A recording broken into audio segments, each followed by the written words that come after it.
When and if you get in the cookie mood, try the giant kitchen sink cookies.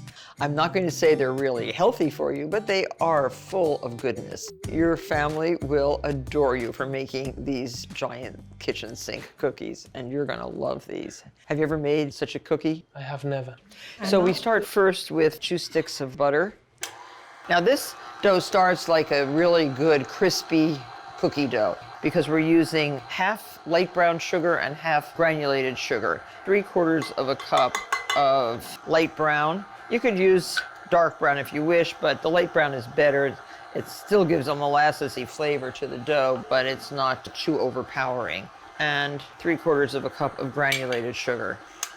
So when you're baking cookies, everything should be room temperature. But when you're making pastry dough, you make it cold. It works much better to keep the dough nice and flaky and light.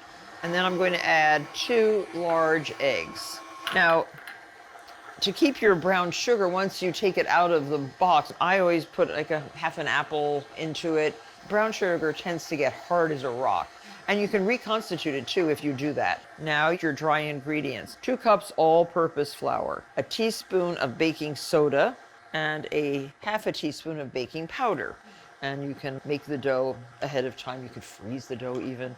How long would you be able to freeze this dough? Oh, for a long time, just as long as it's well wrapped. I wrap it first in plastic wrap, then put it in a plastic bag. Oh, okay. Yeah. Add 1 teaspoon of kosher salt.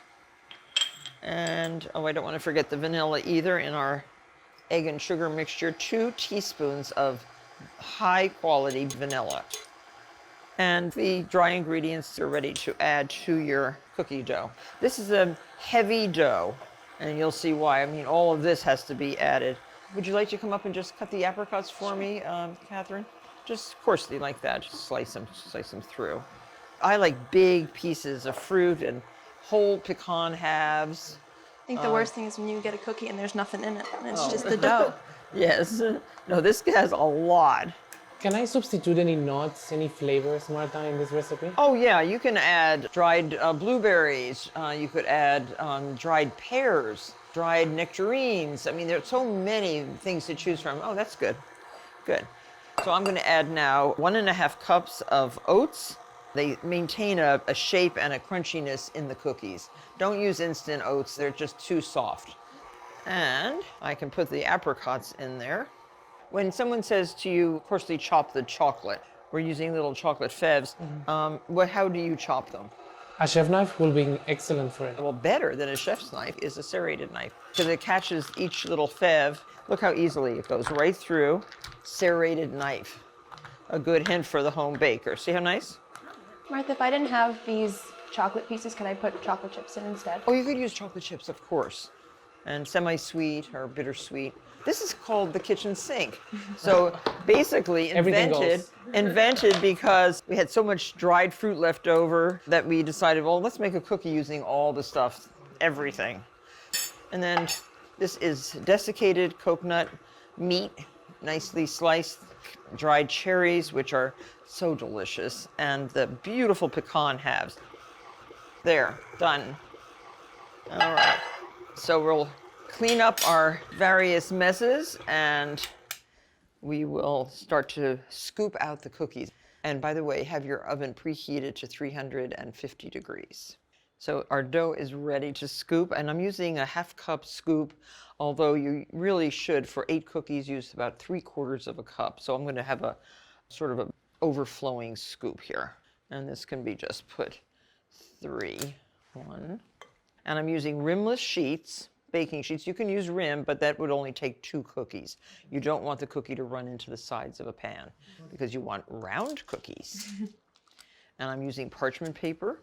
That cookie dough seems ready to eat. It's very tasty. If the bowl has any left, you can scrape. Yeah, I'm the first in line. Just flatten these with the palm of your hand. So they're flat rounds. Pretty, right? About 4 inches in diameter. Are they going to spread in the oven more? They'll spread a little bit more, yes. Okay. Ready to go into your 350-degree oven, and they actually only take 16 minutes. When the cookies come out of the oven, let them sit for a couple minutes just to cool off a little. scrape them off with your ultra large spatula. Now see, look, my trays are clean. A good reason to use parchment is because it does really avoid cleaning up all these pans. So parchment, silicone sheets, either really good for baking. Look at how fabulous. One cookie should last you at least a day. So if you're going to take I this, cannot promise. if you're going to take this to the office or to school, just take one. And you can share it too, it's so big. I don't think so. So I'll break this into, oh, look at this. I was gonna break it into 3 pieces, but why not 4? Right here, one for you. Thank you. Thank you, Tell me Martha. what you think of the flavor. Thank you so much. This is for me. And here's one case where bigger is better. Don't you agree? Tasty.